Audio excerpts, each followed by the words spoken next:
पुढची बातमी आपण पाहूयात। नगर मनमाड महामार्गाच्या संदर्भात माजी खासदार सुजय विखे पाटील यांनी अजब दावा केला। डोनाल्ड ट्रम्प यांच्यामुळे महामार्गाचं काम रखडलं असा अजब दावा आता सुजय विखे पाटील यांनी केला। युद्धामुळे डांबर बनवण्याची क्षमता कमी झाली असं विखेंनी म्हटलं। नगर मनमाड रोडच्या दुरावस्थेवरून विधान परिषदेचे उपसभापती सचिन अहिर यांनी टोला लगावलेला आहे। ट्रम्प यांना आणा पण नगर मनमाड रस्त्याचं काम पूर्ण करा असा टोला आता सचिन अहिर यांनी लगावलेला आहे। अहिल्यानगर जिल्ह्यातील नगर मनमाड महामार्गाचं काम गेल्या अनेक वर्षांपासून सुरू आहे। शिर्डी ते अहिल्यानगर दरम्यान रस्त्याची अत्यंत दुरावस्था झाली आहे। मात्र नगर मनमाडचं काम रखडण्यास थेट अमेरिकेचे अध्यक्ष डोनाल्ड ट्रम्प जबाबदार असल्याचा अजब दावा भाजपचे माजी खासदार सुजय विखे पाटील यांनी केला होता।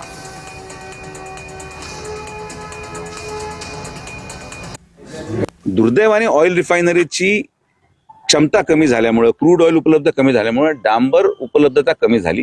तर हे फार मोठं लिंक आहे। तर आता हे कोणाला समजून सांगणार, म्हणून एकच माणूस कारणीभूत आहे आणि तुम्ही स्वतः या गोष्टीचे साक्षीदार आहात की जो माणूस रात्री एक बोलतो, सकाळी एक बोलतो, परत दुसऱ्या दिवशी एक बोलतो, कधी म्हणतो युद्ध समाप्त झालं, लगेच दुसऱ्या दिवशी मिसाईल टाकून देतो। म्हणजे या सगळ्या कारणामुळे त्याच्या या गोष्टींवर अनेक आमचे जे काही लोक असतील जे दारू पितात त्यांच्यावर पण परिणाम झालाय। त्यांची दारू पिण्याची संख्या वाढली की हा म्हणजे हा येडा काय म्हणतोय।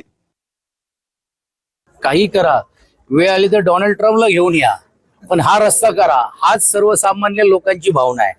कोणी श्रेय घ्यायचंय, ह्यांनी बांधला त्यांनी घ्या, त्यांनी बांधला त्यांनी घ्या। आणि हा काय एका लोकसभेचा किंवा विधानसभेचा हा प्रश्न नाहीये, हा राज्याचा प्रश्न आहे। राज्याचा विधान परिषदचा उपसभापती या नात्याने माझ्यासमोर तो विषय आला तर नक्कीच त्याच्याबद्दलची दखल घेतली जाईल आणि त्यांना न्याय देण्याचा प्रयत्न आहे।